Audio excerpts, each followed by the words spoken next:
mo dyan? Hi, Mare! Dito ka pala.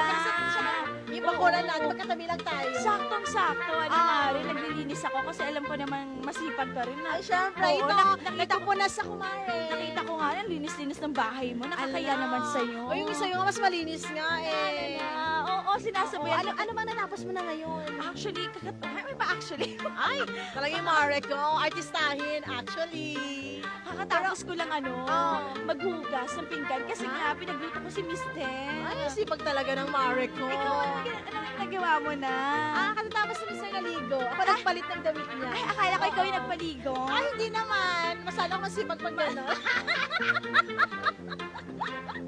Oo, ako nagpalit. Ako lahat gumawa. Ako nagluto. Napakasipag mo naman. At Syempre napakaswerte naman. naman ng asawa mo. Syempre naman, Mare. Mas lalo naman Oo. na sa'yo.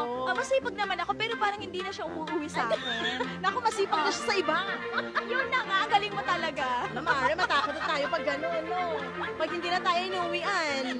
Ayun Sige. na. Natatakot na nga ako. Parang nasa ibang Hindi. bahay na siya. Alam mo kung total masipag naman tayo. Oo.